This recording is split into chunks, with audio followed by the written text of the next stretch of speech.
Naquele mesmo dia, dois deles estavam de caminho para uma aldeia chamada Emaús, distante de Jerusalém 60 estádios. E iam conversando a respeito de todas as coisas sucedidas, que era a crucificação, a morte de Cristo. Aconteceu que, enquanto conversavam e discutiam, o próprio Jesus se aproximou e ia com eles. Os seus olhos, porém, estavam como que impedidos de o reconhecer. Eu explico vocês o texto a seguir, mas vamos dar um salto para o verso 30. E aconteceu que, estando à mesa, tomando Jesus o pão, abençoou-o e, tendo-o partido, lhes deu. Então se lhe abriram os olhos e reconheceram, mas ele desapareceu da presença deles. E disseram um ao outro, porque eram dois discípulos: porventura não ardia o coração quando ele pelo caminho nos falava, quando nos expunha as Escrituras?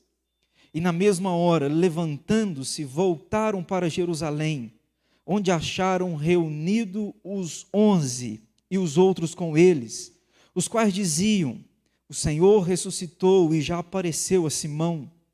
Então os dois contaram o que lhes acontecera no caminho e como fora por eles reconhecido no partir do pão. Até aqui. Meus irmãos, eu quero conversar sobre esse assunto, vendo a Deus no caos, porque nós estamos numa época que se fala muito de visão. Você pega os coaches, a turma aí que lida com pessoas, ou que lida até mesmo com líderes, e eles vão tocar nesse assunto da importância que é um líder, uma pessoa, ter visão, ser alguém visionário. E eu compactuo com eles, acho que a gente precisa ter visão mesmo na vida. Só que quando você olha para esse texto aqui, você vê dois discípulos que tiveram a visão embaçada.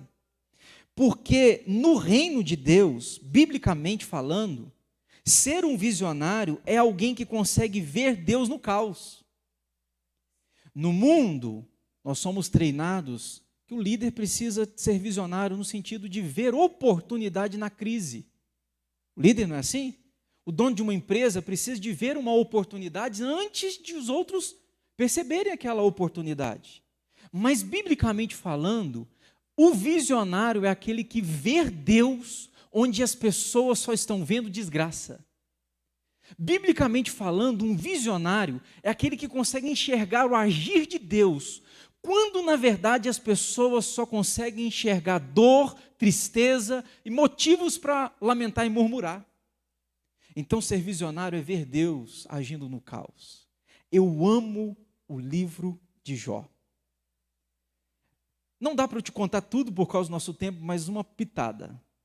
Você lembra que no capítulo 1 acontece aquela tragédia com Jó?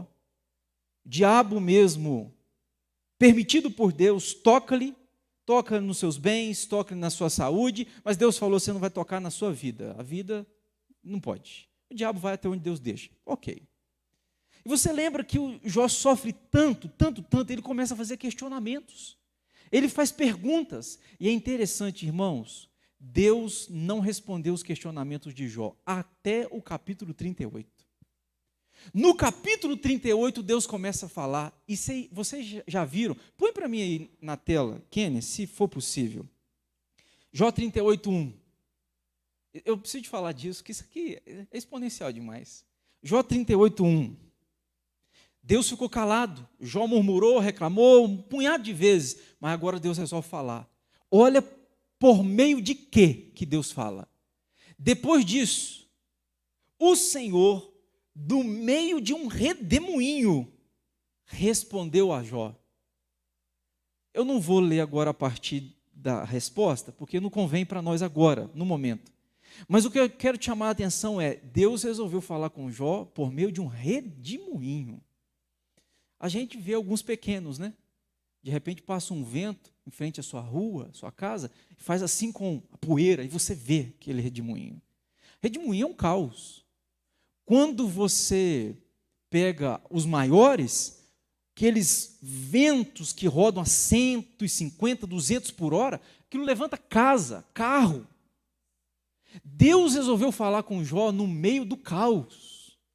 É como se Deus estivesse dizendo: Jó, eu estou aqui. No meio desse caos todo, eu domino, eu ordeno, eu falo, eu estou presente aqui. Isso me impacta.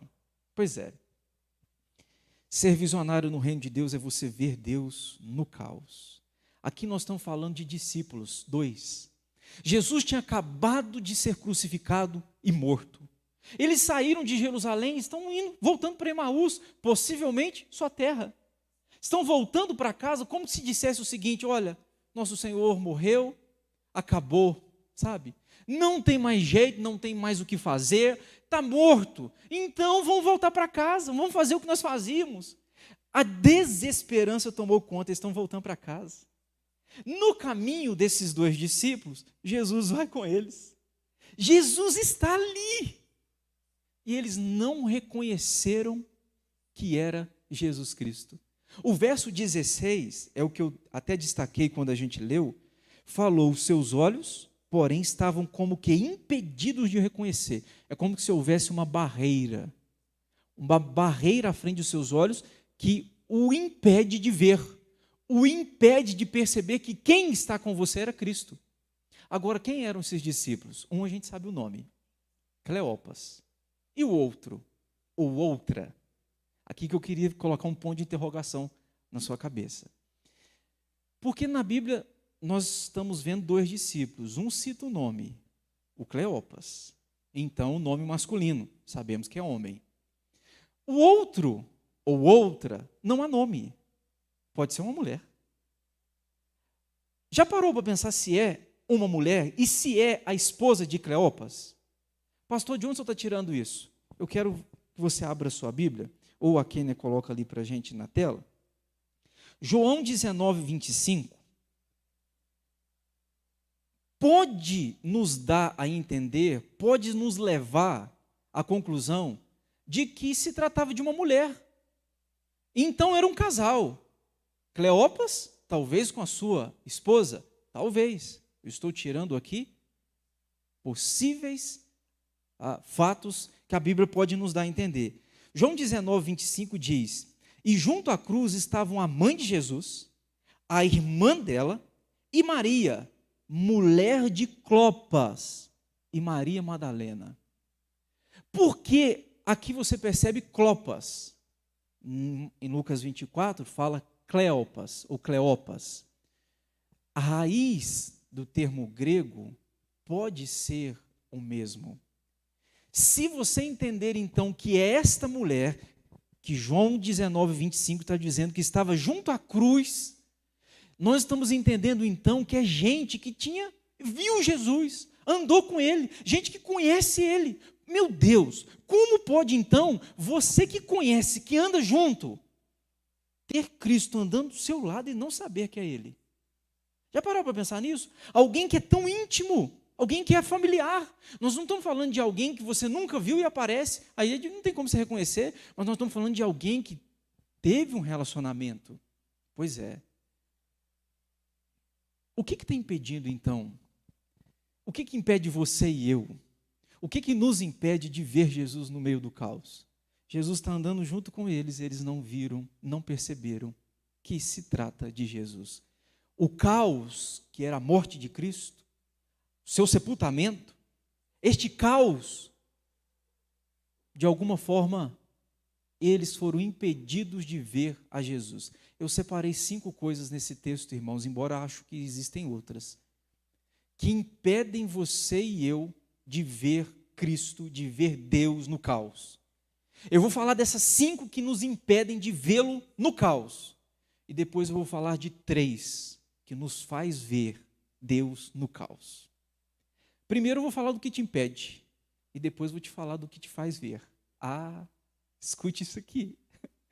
Pastor, o que impede O que me impede de ver Deus no meio do caos, no meio de uma pandemia, num cenário tão caótico como o nosso que estamos vivendo? O que pode me impedir de ver Deus? Primeiro, memória. A sua memória pode ser um empecilho para você ver Deus.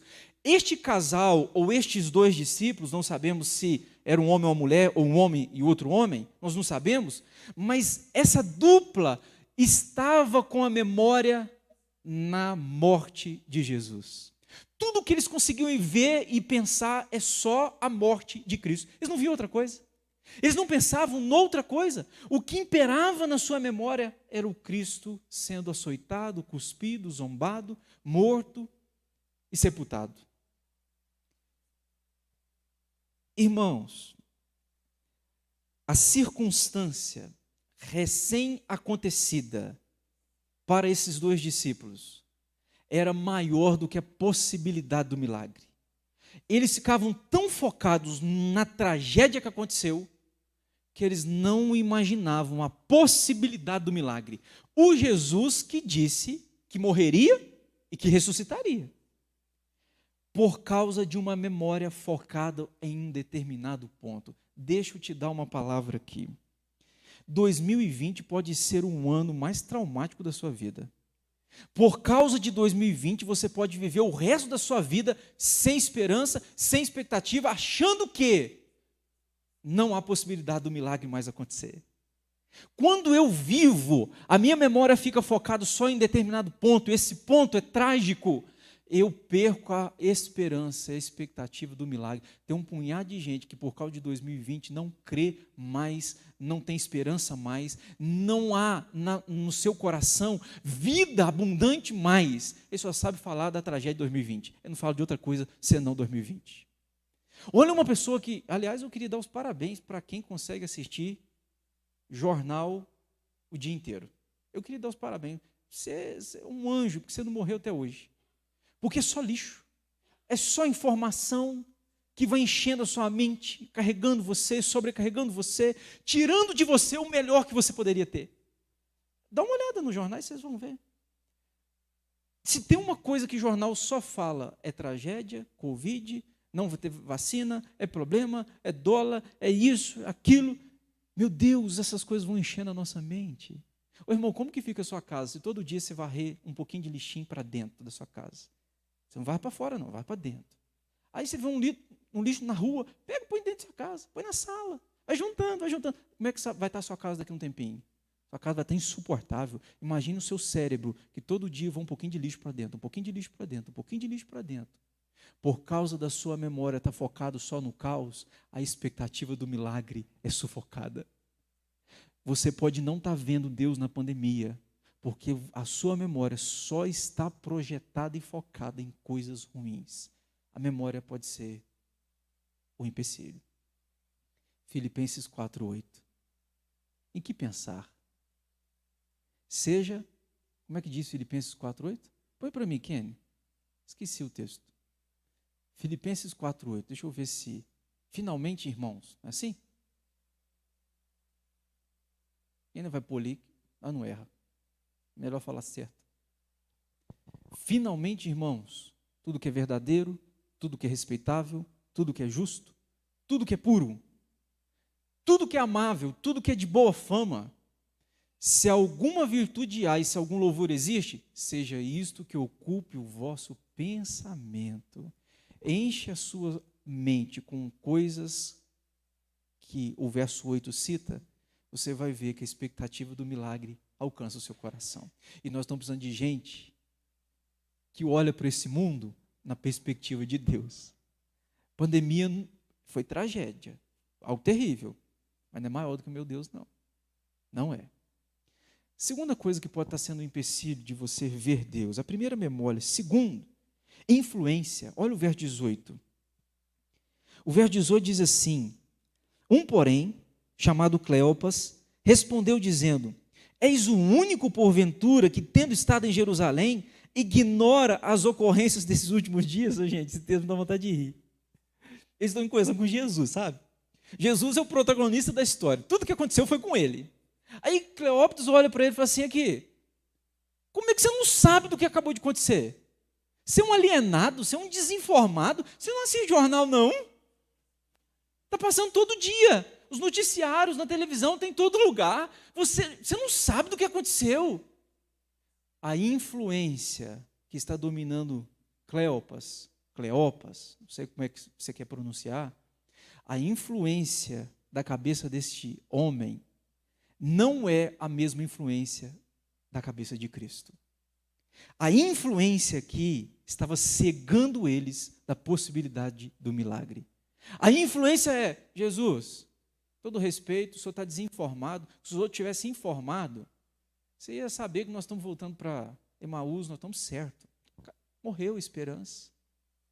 Pois é, está falando com Jesus. Eu fico impressionado de ver como que influência pode nos levar e cegar.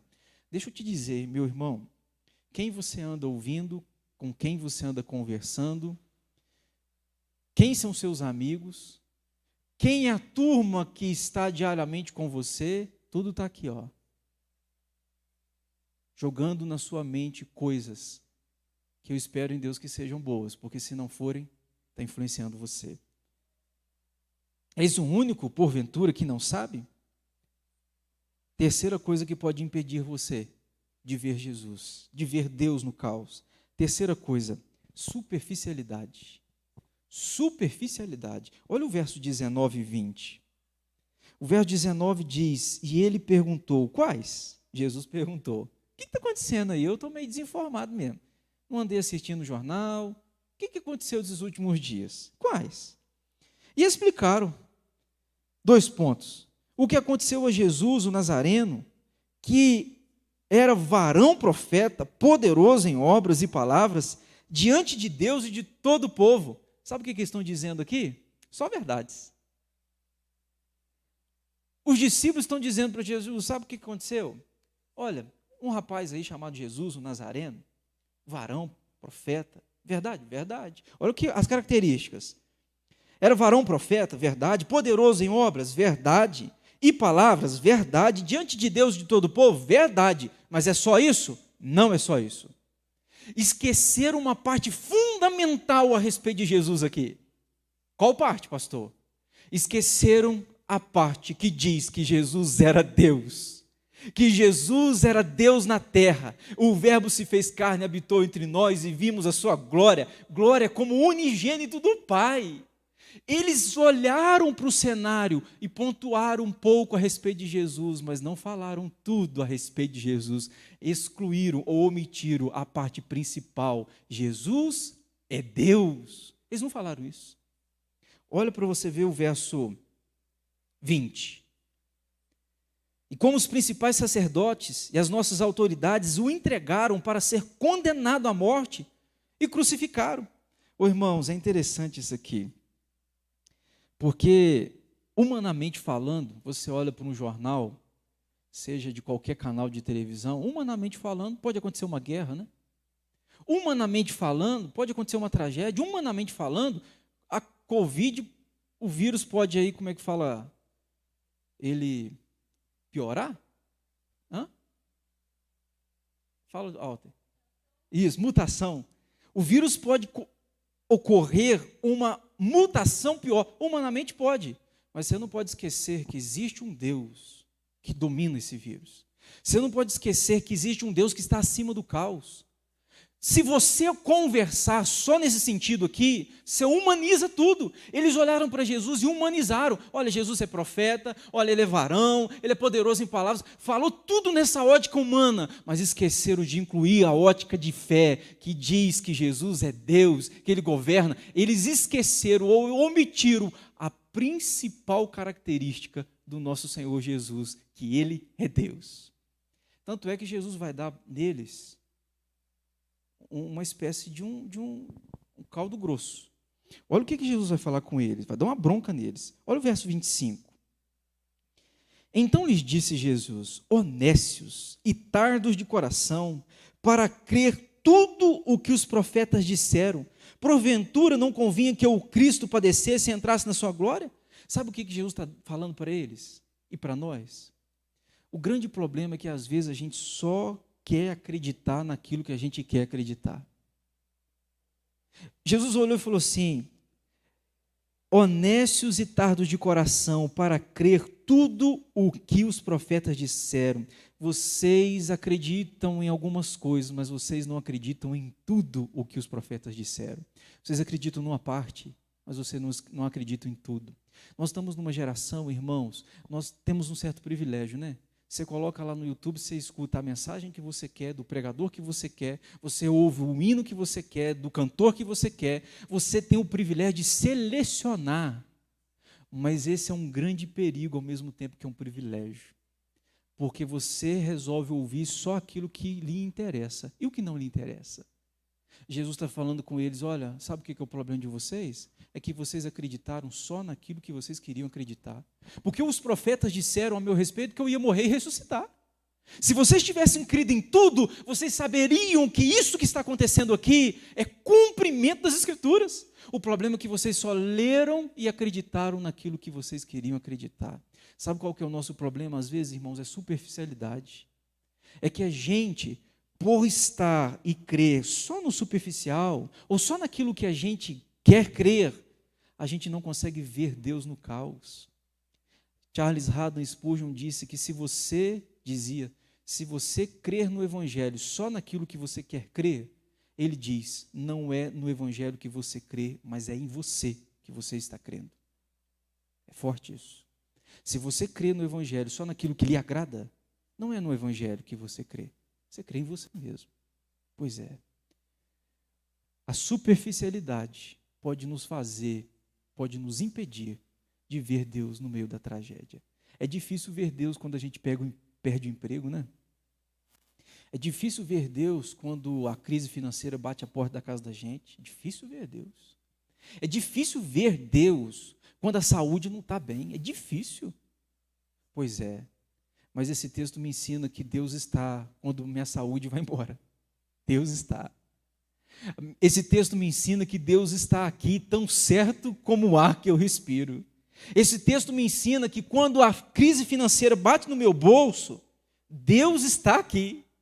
Esse texto me ensina que Deus domina o caos e que o caos, Ele governa também no caos. A quarta coisa que pode fazer você impedir, essa aqui é séria. Escute-me aqui, você que está aqui, você que está do outro lado da tela. A quarta coisa que pode impedir é o idealismo. Eu chamei dessa palavra, eu tento explicar. O que é uma pessoa idealista? O dicionário diz que o idealista é o que faz da sua vida se movimentar em prol de um ideal. A pessoa pega um ideal, bom, meu ideal é este. Pois é, então eu vou viver em busca desse ideal. É uma pessoa idealista. Olha o que essa turma vai dizer, olha o verso 21. Os discípulos vão dizer, verso 21. Vão dizer para Jesus assim: ora, nós esperávamos que fosse Ele, falando a respeito de Jesus, nós esperávamos que fosse Jesus quem havia de redimir Israel. Sabe o que eles estão dizendo? O nosso ideal a respeito de Jesus é que Ele seria um libertador político. O nosso ideal é que Jesus iria vir e ia tirar sobre nós o jugo de Roma. Ô irmãos, tem muita gente que acha que o reino de Deus, o evangelho, é para Deus dar para a gente um prefeito que a gente quer. Que o evangelho é para Deus colocar um governante que a gente quer, um presidente que a gente quer. Você está confundindo os ideais. Isso é tão sério na Bíblia. Deixa eu ilustrar. Jesus está perto de subir aos céus. Atos 1. Está perto de subir aos céus.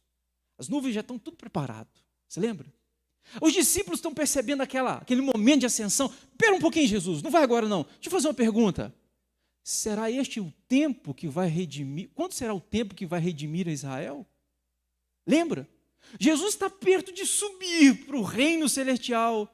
Eles estão pensando numa redenção política. Olha o que o ideal nosso pode ser frustrado. Aí Jesus falou: não vos compete conhecer tempos ou épocas em que o Pai reservou para a sua exclusiva autoridade, mas recebereis poder ao descer sobre vós o Espírito Santo, e sereis minhas testemunhas tanto em Jerusalém como em toda a Judéia e Samaria até os confins da terra. Sabe o que Jesus está falando? Eu não vim para cumprir o seu ideal, eu não vim para um reino político do seu interesse dominar. O meu reino não é deste mundo. Pregue o evangelho, independente se é Roma que está subjugando vocês, independente se será Nero. Eu fico imaginando Jesus, né? Ele poderia ter falado assim. Deixa eu falar para vocês dois aqui, os discípulos a caminho de Emaús. Vocês estão querendo um governante político?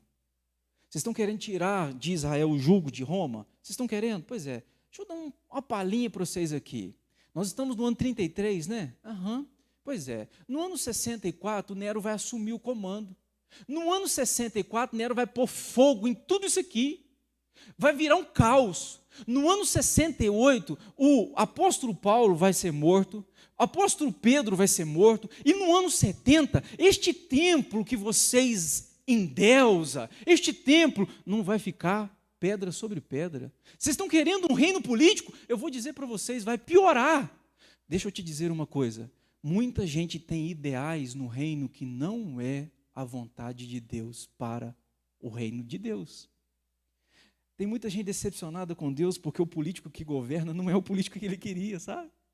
O presidente que preside não é o que ele queria, e aí ele fica chateado com Deus. Você confundiu, meu irmão, você confundiu. O ideal do reino de Deus não é o ideal que você tem na sua cabeça. Deus não tem compromisso com os nossos ideais. Deus tem compromisso com a sua palavra.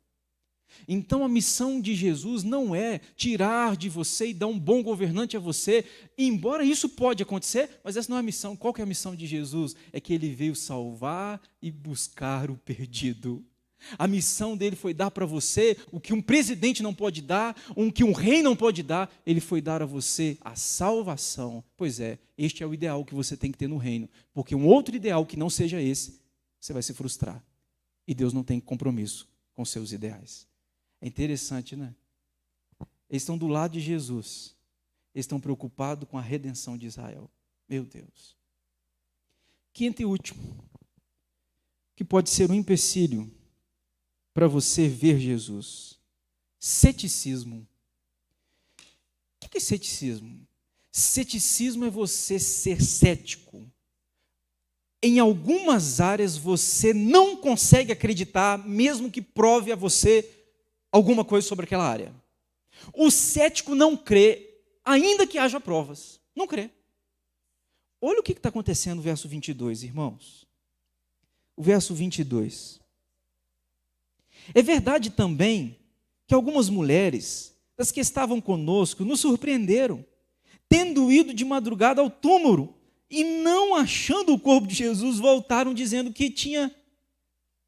terem tido uma visão de anjos, os quais afirmaram que Jesus vive. De fato, alguns dos nossos foram ao sepulcro e verificaram a exatidão do que disseram as mulheres, mas não o viram. Gente, o que acabaram de dizer? Acabaram de ter provas contundentes de que Cristo estava ressuscitado. Eles estavam dizendo o seguinte: olha, a gente está voltando para Emaús, mas as mulheres chegaram aqui com uma notícia que Jesus estava vivo. Foram no túmulo, tiveram até uma visão dos anjos. A gente ficou meio, porque mulher quando fala, a gente tem que ir atrás para ver se é verdade. Cleópatra falou. A gente não pode acreditar muito na mulher, não. Vamos mandar um dos nossos. Mandou um dos nossos. Eles foram lá para ver se o que as mulheres falaram é verdade. Pois é, eles chegaram lá e chegaram à conclusão de que elas têm razão. É verdade. Cristo está ressurreto. Irmãos, tem gente que você pode dar para ele todas as provas possíveis de alguma coisa e essa pessoa não crê. Sabe por que não crê? Porque é um ignorante. Tem gente que não precisa de prova, tem gente que precisa de quebrantamento. Você consegue compreender? Tem gente que não adianta você ter argumentos, você ter aquela melhor argumento lógico possível. Não vai adiantar, porque para quem não quer crer, para quem é ignorante, não há argumentos que o convença do contrário.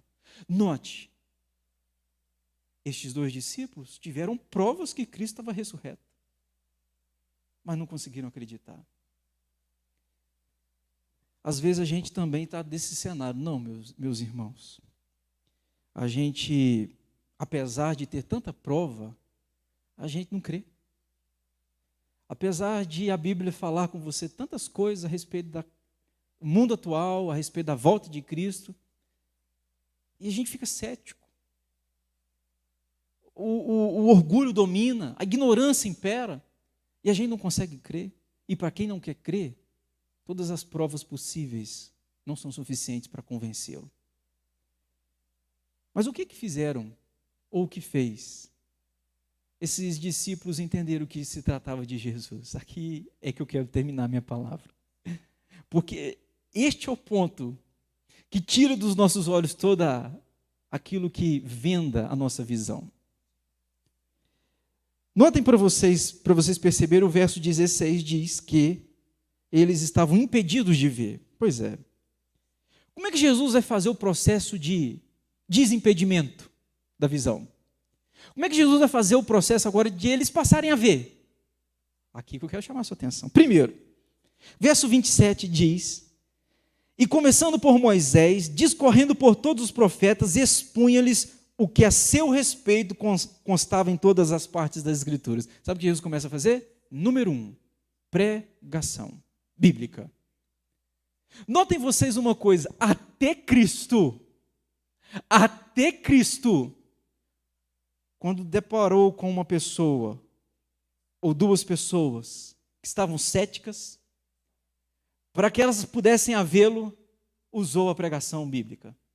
Jesus começa por Moisés e começa a discorrer por toda a Escritura o que dizia a seu respeito. Sabe o que Jesus está fazendo?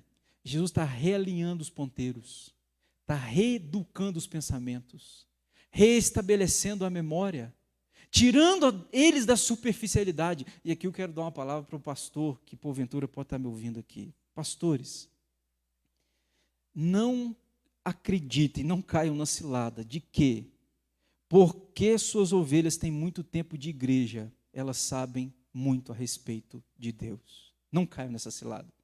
O próprio Jesus, se deparando com dois discípulos que tinham intimidade diária com ele, mas que estavam cegos, impedidos de ver, Jesus começa a realinhar os ponteiros, expondo toda a Escritura para eles.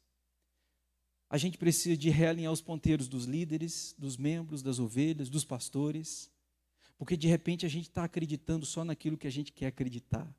E o Evangelho é muito mais do que aquilo que eu acredito. O que Jesus vai fazer para realinhar a visão, para voltar? Segunda coisa que Jesus vai fazer, Jesus agora vai entrar dentro da casa deles. Olha o verso 28 e 29.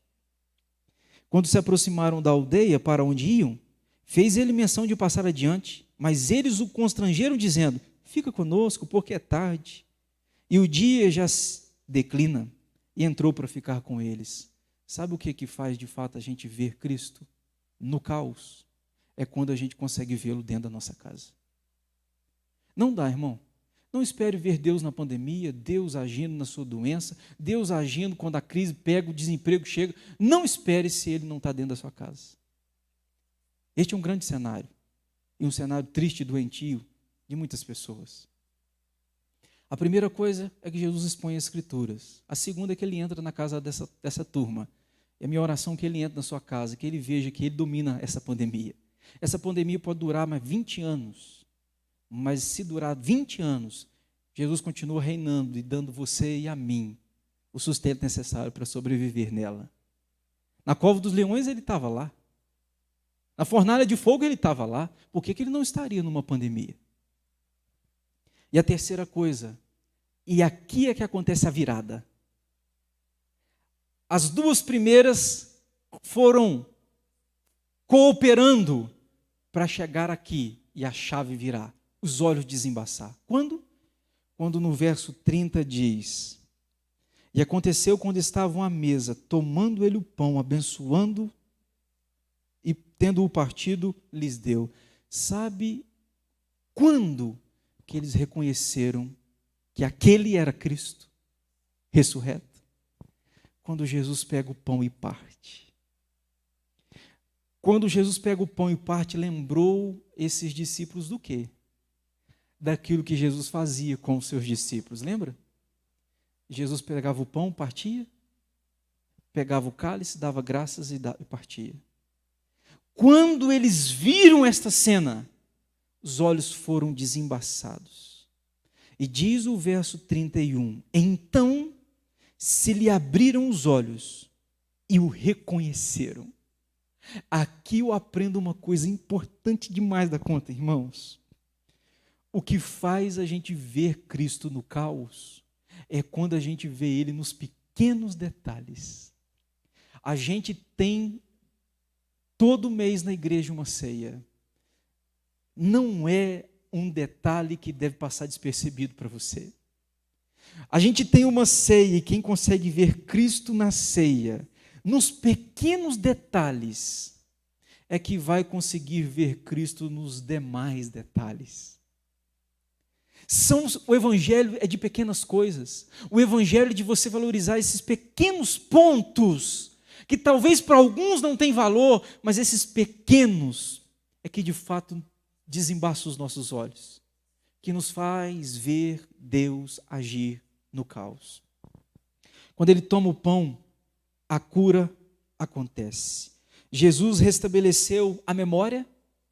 Agora o que imperava mais não era o Cristo ressurreto, o Cristo sepultado. Agora o que impera é o Cristo que parte o pão e que está vivo pelos séculos dos séculos.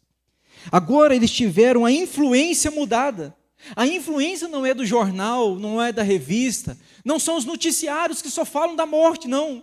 A influência agora é dele mesmo. Ele jogou-se e derramou-se à memória daquela dupla. A superficialidade agora tomou conta da profundidade. E no reino, profundo é aquele que valoriza as coisas simples. Jesus restabeleceu o ideal. Agora eles não estão preocupados mais com o reino de Israel, vai ser ou não subjugado por Roma, não. Agora eles entenderam que se trata do Salvador ressurreto. E Paulo foi dizer em 1 Coríntios 15, se Cristo ressuscitou, se ele não ressuscitou é vã nossa fé, mas se ressuscitou, a nossa fé não é vã. E ressuscitou. Agora eles não estão céticos mais, agora eles acreditam. Portanto, eu queria dizer para você uma coisa, irmão. Você precisa de ter intimidade com Deus. E intimidade com Deus se dá nos pequenos detalhes. Intimidade com Deus se dá quando a gente está dentro da nossa casa. E dentro da nossa casa, a gente o vê, entre aspas, partindo o pão. Intimidade com Deus está em você participar de um culto como esse, quando tantas pessoas podiam não vir, mas porque eu valorizo coisas pequenas aos olhos de muitos, eu vejo Deus no caos. Então eu queria terminar minha palavra dizendo para você, não deixe o seu coração ser tomado de desesperança, não. O emprego você pode perder, dinheiro pode acabar, a saúde pode ir embora, mas eu tenho uma boa notícia para te dar. Cristo ressuscitou. O que mais você precisava, Ele fez, que é salvar e perdoar você. Portanto, Ele está no caos, Ele está na pandemia. Ele vai estar na próxima. Porque, na verdade, Ele é o Cristo ressurreto. Nós o vemos no partir do pão. Vamos cantar de novo. Deus está aqui. Foi top demais, irmão. Vamos cantar esse hino de novo. Vamos ficar em pé para a gente cantar e a gente encerra? Deus está aqui. Aleluia.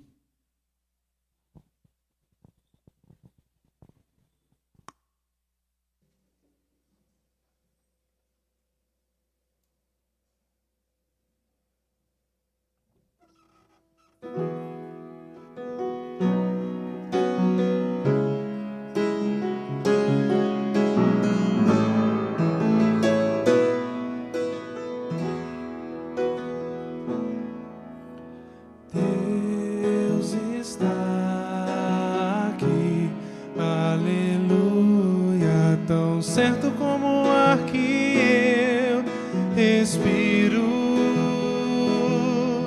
tão certo como a manhã que se levanta, tão certo como eu te falo e podes me ouvir. Deus está em ti, aleluia, tão certo que eu respiro, tão certo como a manhã que se levanta, tão certo como eu te falei, podes me ouvir.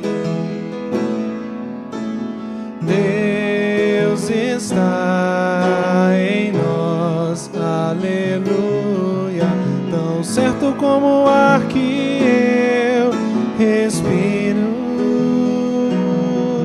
tão certo como a manhã que se levanta, tão certo como eu te falei, podes me ouvir.